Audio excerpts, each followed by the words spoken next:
أعوذ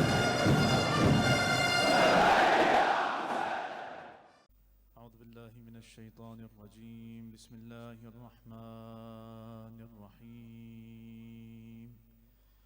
اللهم كن لوليك الحجة ابن الحسن صلواتك عليه وعلى آبائه في هذه الساعة وفي كل ساعة وليا وحافظا وقائدا وناصرا ودليلا وعينا حتى تسكنه أرضك طوعا وتمتعه فيها طويلا برحمتك يا أرحم الراحمين وببركة الصلاة على محمد وآل محمد.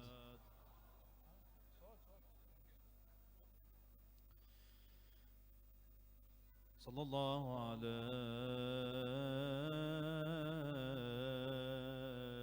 يا رسول الله. صلى الله عليك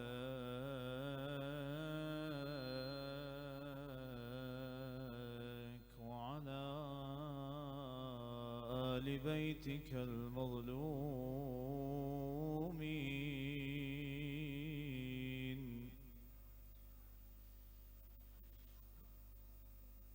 سادتي ما خاب من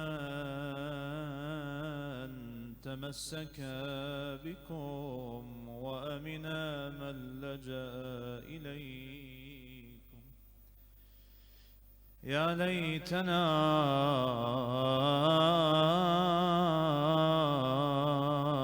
كنا معكم سادتي فنفوز فوزا عظيما. صلى الله عليك يا سيدي ويا مولاي يا أبا عبد الله، يا عبرة المؤمنين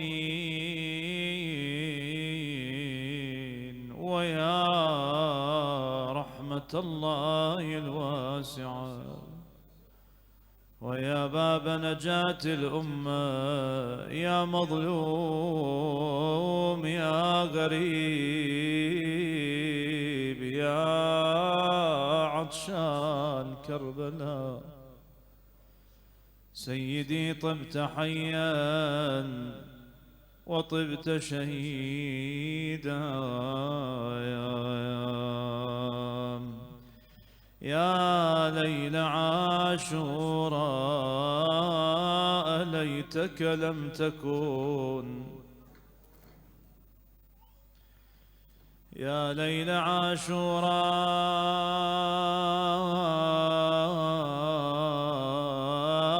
ليتك لم تكن، فعظيم خطب حل فيك جليل، إذ في صباح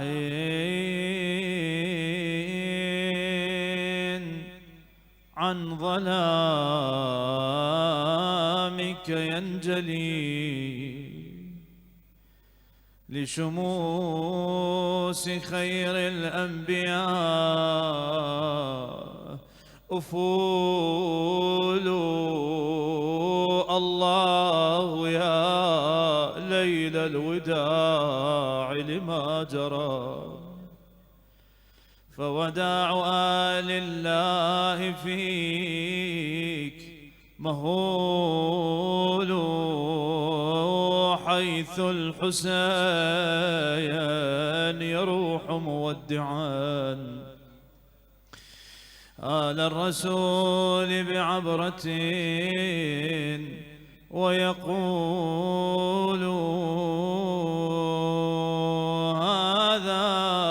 هذا الوداع أحبتي والملتقى بجنان خلد ظلهن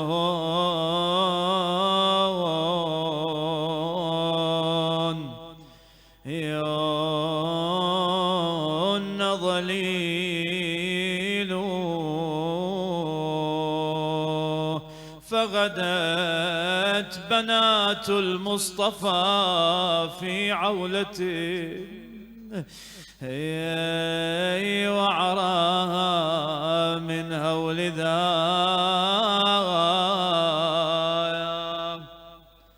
يا كذهول ناداهم صبرا فقد نزل القضاء ناداهم صبرا فقد نزل القضاء وبكاكم بعدي غدا سيطول زينب لفت يم حسين لكن قابعه بالهم تقل يا ضوى عيوني عيوني علي من هالفزع ملتئم تعنت لي أهل الخيمة وتفسر الصخر والنتى طبيت قعدت قباله وعلى الخد دمعتها تقل عليك ضلع امك المظلومه ومصيبتها يا سولف لي يا ماي العين لا تخفي علي حسين علي من الفزع صوبه واشوف بكثر عج الخيال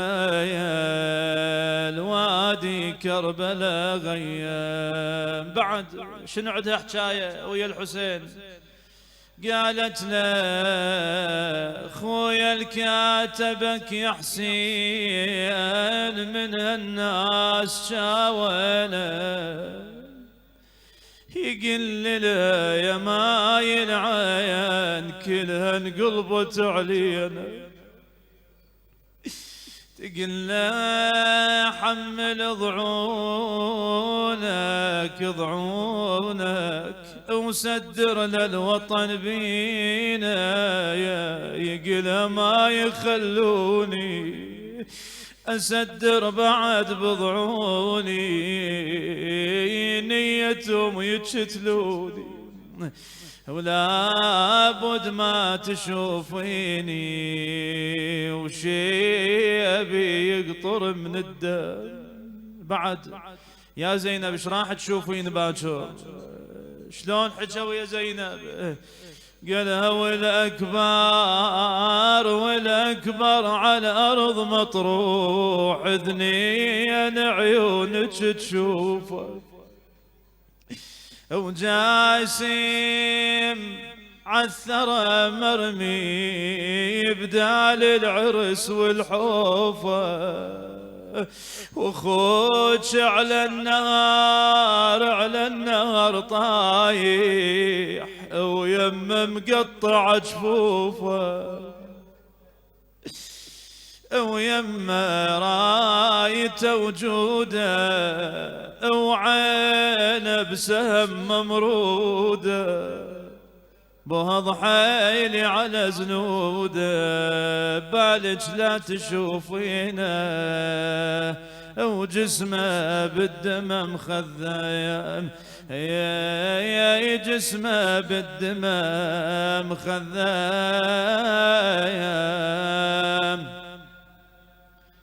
إنا لله وإنا إليه راجعون وسيعلم الذين ظلموا أي منقلب ينقلبون والعاقبة للمتقين.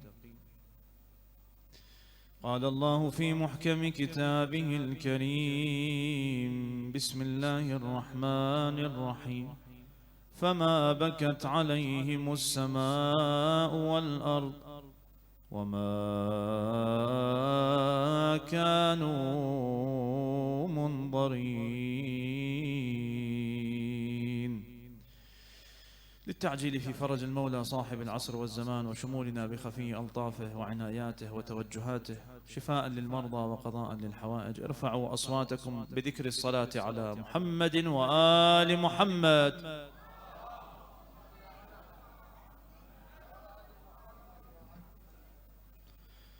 من الضروريات في قضية الإمام الحسين صلوات الله وسلامه عليه، وهو ما ورد في كتب الفريقين سنة وشيعة،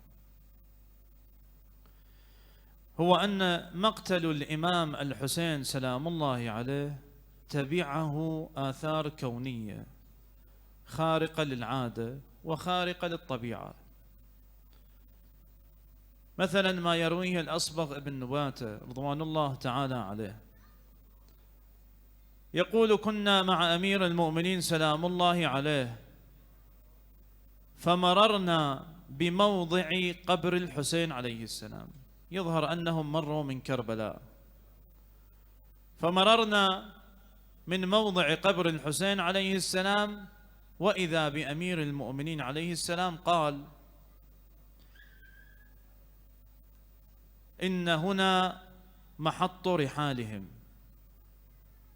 هنا مناخ ركابهم، هنا مهراق دمائهم، فتية من آل محمد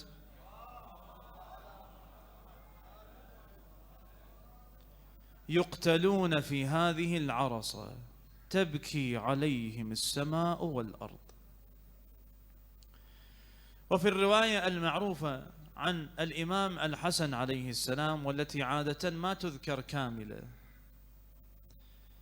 يدخل الإمام الحسين عليه السلام على أخيه الحسن ينظر إليه قد سقي السم بأبي وأمي، فيبكي الإمام الحسين عليه السلام، يقول له أخيه الحسن: أخي حسين ما يبكيك؟ قال: أبكي لما يصنع بك. قال: أما أنا فيؤتى السم إلي ويدس إلي وأقتل به، ولكن لا يوم كيومك يا أبا عبد الله. يزدلف إليك 30,000 ممن يدعون أنهم من أمة جدنا رسول الله صلى الله عليه وآله. بعد شنو الصفة اللي راح يوصفها؟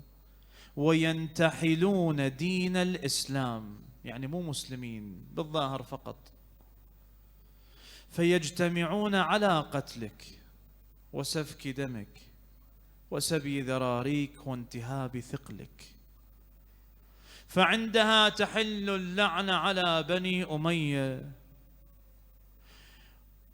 وتبكي عليك السماء رمادا ودما، ويبكي عليك كل شيء، حتى الوحوش في فلواتها والبحار والحيتان في بحارها عفوا.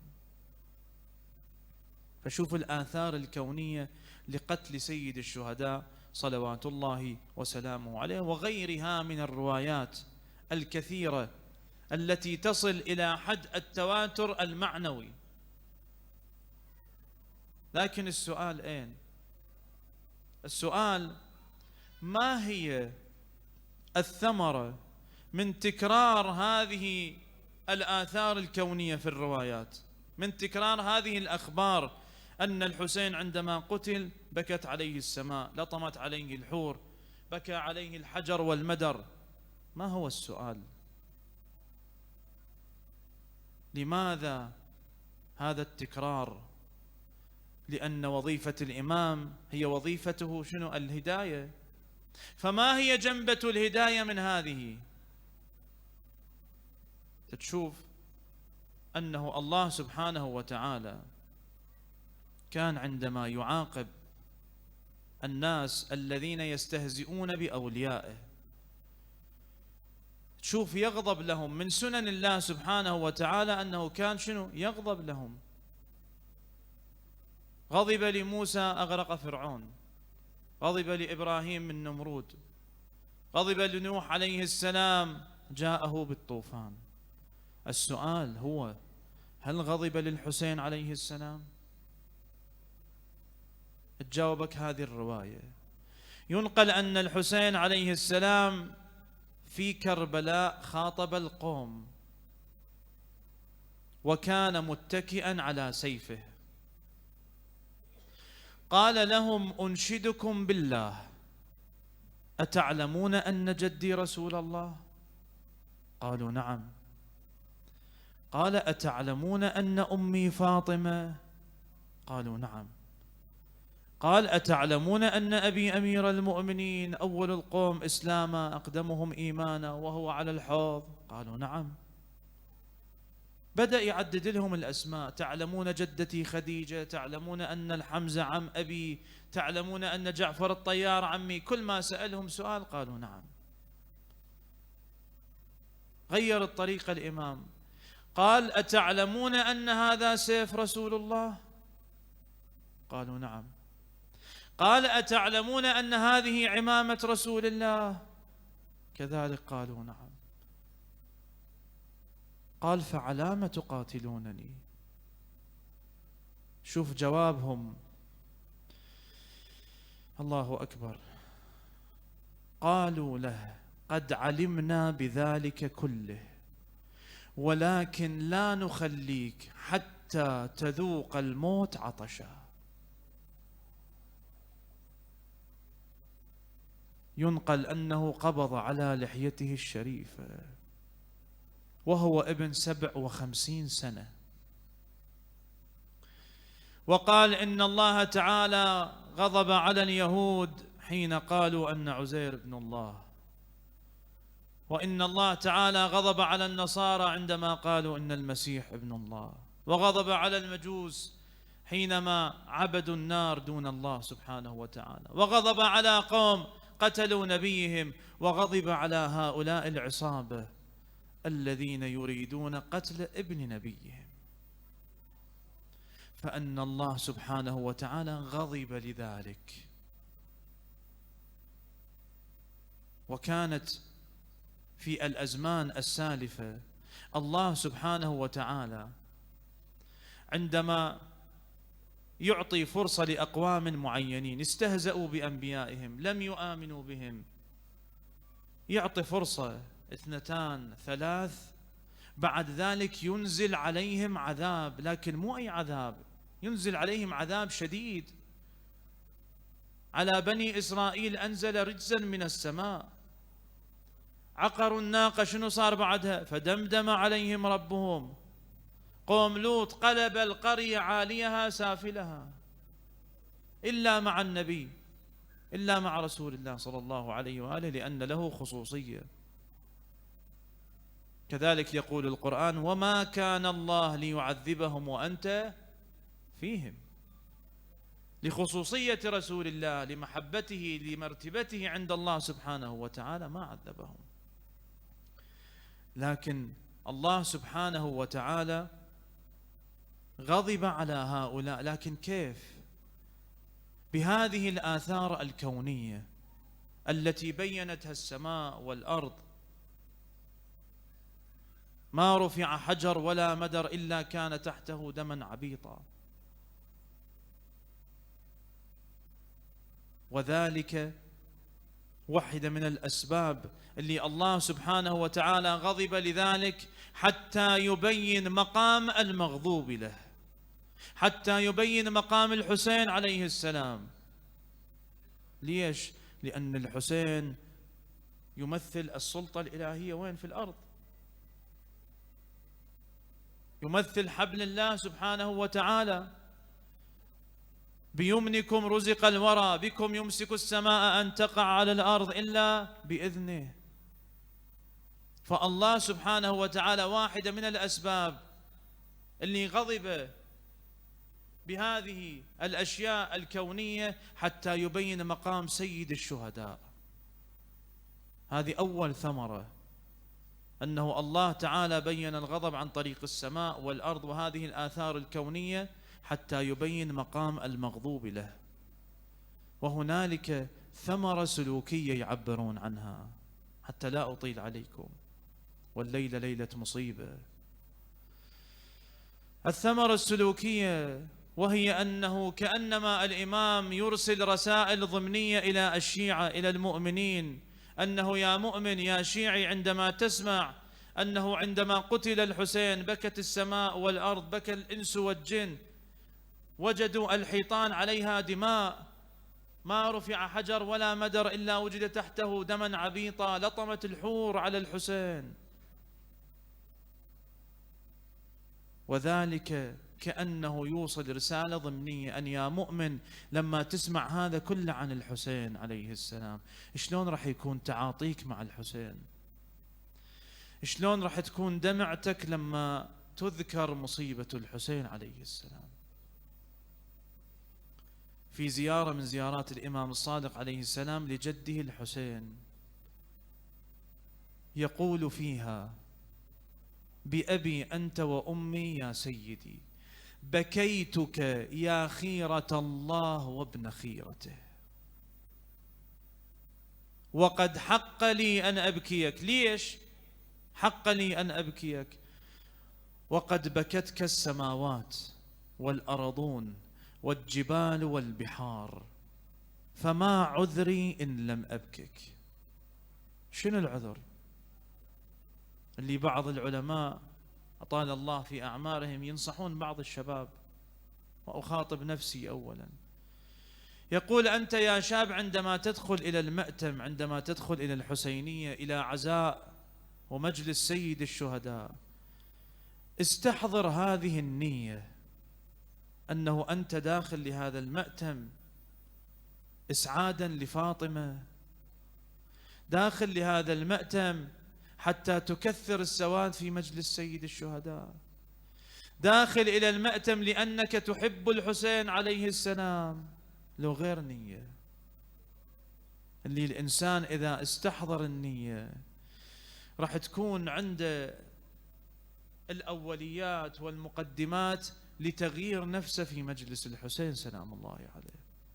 راح تكون دمعته غير دمعة، راح يكون إخلاصه غير إخلاص، راح تكون نيته غير نية أصلا، تصرفاته راح تختلف في المجلس بمجرد أنه يحس نفسه أنه صاحب العزاء، بتعبيرنا عنده فاتحة.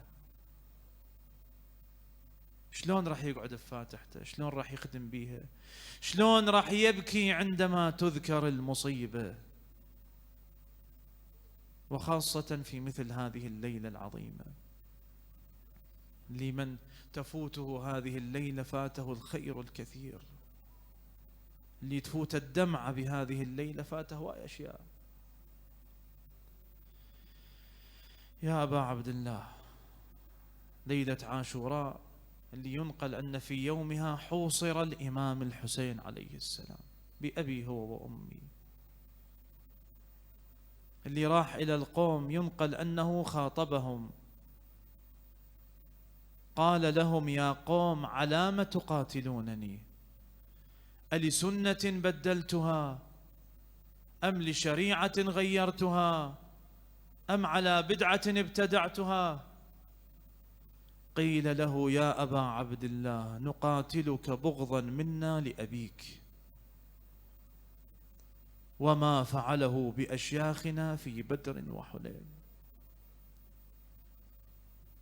يرجع الإمام الحسين عليه السلام إلى المخيم. البعض ينقل من أرباب المنابر يقول: كانت عند الحسين خطة حتى لا ينقطع صوته عن العيال والأطفال، يمشي خطوات يقول: إنا لله وإنا إليه راجعون، يرجع إلى الخلف يقول: لا حول ولا قوة إلا بالله. بعد ذلك يقول: الموت أولى من ركوب العار، والعار أولى من دخول النار. بقي وحيدا بأبي وأمي، بلا ناصر بلا معين. رجع إلى الخيمة: تالله لا أنسى الحسين بكربلاء، إذ قام للتوديع وهو يقول: من ذا يقدم للجواد ولامتي. والصحب صرعى والنصير قليل، فأتته زينب بالجواد تقوده، والدمع من عظم المصاب يسيل، وتقول قد قطعت قلبي يا أخي حزنا فيا ليت الجبال تزول. أخي حسين ماذا قالت للحسين؟ ألمن تدعو والحماة على الثرى صرعى ومنهم لا يبل غليل. ماذا فعلت مولاتنا زينب؟ ورنت إلى نحو الخيام بعبرة حرا تصب الدم، وهي تقول قوموا إلى التوديع إن أخي دعا بجواده إن الفراق طويل. ردوا عياله من العطش يوما وصاحب صوت للتوديع قوم وين قوم وين مثل سرب القطا قام واليحوم تطيح عليه وحدة وتعثار. قال يا زينب يا رباب يا رقية يا عاتكة أم كلثوم هلموا إلى الوداع الأخير، ودعنا الحسين، هذه متعلقة بردائه، هذه تشم حسين يا أبا عبد الله لا تفجعنا بك. لكن شاف شيء غريب الإمام الحسين، قال أخي زينب أين ابنتي سكينة؟ قالت أخي جالسة في زاوية الخيمة واضع رأسها بين ركبتيها.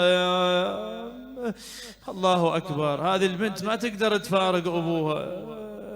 ذهب إليها كأني بها، أبو يقول لا تخفي علي هذه راحتك يا بعد جاي إن كان رايح تخليني أون اللي الوزاير. قال له يا ابويا يطول من بعد ونينك ومثل النوق كان اسمع حنيني جبالك لا تشوفيني بعينك أخاف أن ينخطف لونك ويصفار. أجركم الله جيء إليه بالرضيع، وكانت من عادات العرب إذا أصاب الطفل مكروه يؤتى به إلى أهل الأب حتى يعالجوا، وإذا أصابته مصيبة جاءت مولاتنا الرباب أخي زينب هذا رضيعكم لا طاقة لي على إسكاته وهو يتلظى من العطش. يوم الرباب بما قصدت للعقيلة ويا اللبن من صدر جف وما بيد حيله. كم ابنكم روح لحسين اشتكي له جايز يجيب الماي لبني الوديعة. وزينب اجت لحسين لكنها بلا راي صاحت يا نور العين يا عقلي ويا رجواي. أخي حسين تدري بخيمنا ما بقت قطرة من الماي، وتدري اللي يجيب الماي تشفينا قطيعة قطيعة. أجركم الله. أخذ الرضيع من أختي الحوراء، خرج به إلى الميدان فدعاهم وبالخطب الفظيع: أأنا المذنب أم هذا الرضيع؟ صاح: يا قوم إن كان ذنب للكبار فما ذنب هذا الطيف.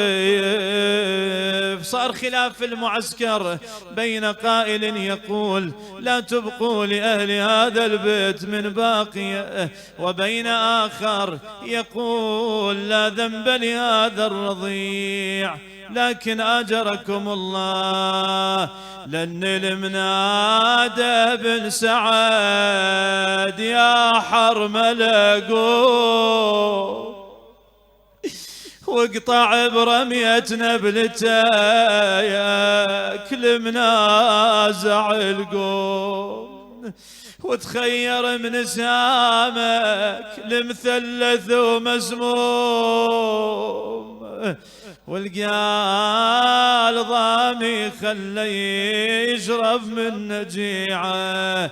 أجركم الله. وضع السهم في كبد القوس. قال: يا عمر بن سعد، الوالد أم الولد؟ وإذا بالريح كشفت عن نحر الرضيع، وإذا به كإبريق فضة. أجركم الله. فسدد سهمه وأصاب الرضيع وذبحه من الوريد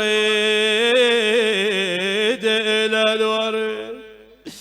أين المنادي ورضيعه؟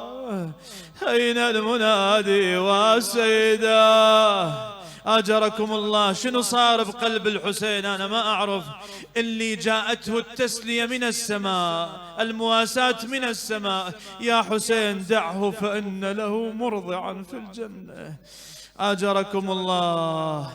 تلقى حسين دم الطفل بيد، شحاله ليجتلي بحضنه وليد، شاله وترس شفه من وريد، وذب للسما وللقاع ما خار. بعد اكو مصيبة، مصيبة عظمى. اي مصيبة؟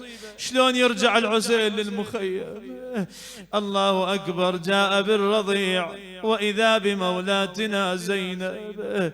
قال لها: اخي زينب، خذ الرضيع مذبوعا من الوريد الى الوريد. قالت: خويا حسين دغطي، خويا الطفل عني دغطي، أنا مالي قلب بالعين صدري، أشوفه من ذبيح وما رجلي. أخذت الرضيع. شلون توصل الخبر إلى الرباب؟ أجركم الله. أبيات الدعاء. يلا نزل دمعتك واطلب حاجتك.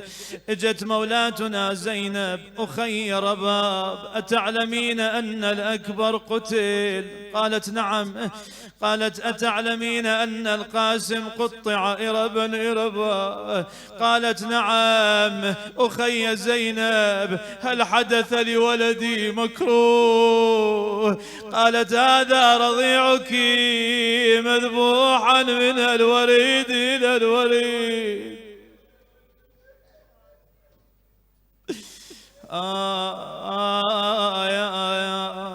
يا ابني كأني بها، يا ابني يا ابني يا ابني يا عبد الله يا غالي، أنا برباك سارت الليالي، أنا ردتك علي عين والي والي، لعد كبرت وترفج بحالي. يما أنا بس هاي ما كانت ببالي، أهزن بالمد والمدخل. الله أكبر. لكن شلون حالتها، شلون حالتها بيوم العاشر ليلة 11؟ تشوف المهد، مهد خالي. الله أكبر. وكأني بها تخاطب المهد. نام يا ابني، نام يا ابني، نام، نام يا ابني، نام، نام يا ابني.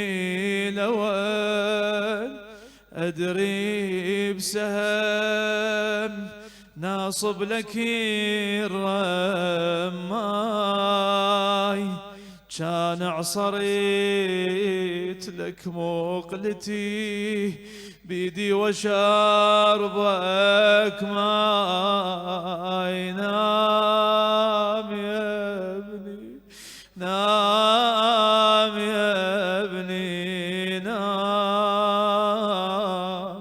نام يا ابني، نام. ورضيعه بدم الوريد مخضب، فاطلب رضيعه. اللهم عجل لوليك الفرج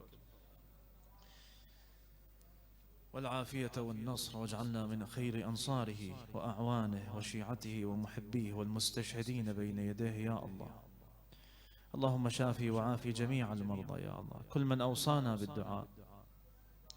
اللهم اقض حوائجهم، يسر أمورهم، أدي ديونهم، شافي مرضاهم يا الله. تقبل منا هذا القليل بأحسن قبول يا الله.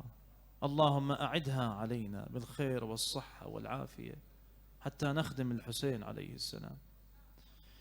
وإلى أرواح المؤمنين والمؤمنات من مات على الإيمان، من لم يكن له ذاكر يذكره، موتاكم، موتى السامعين الحاضرين وموتاي. وإلى أرواح شيعة أمير المؤمنين السيد الإمام السيد القائد، رحم الله من يقرأ الفاتحة قبلها الصلوات.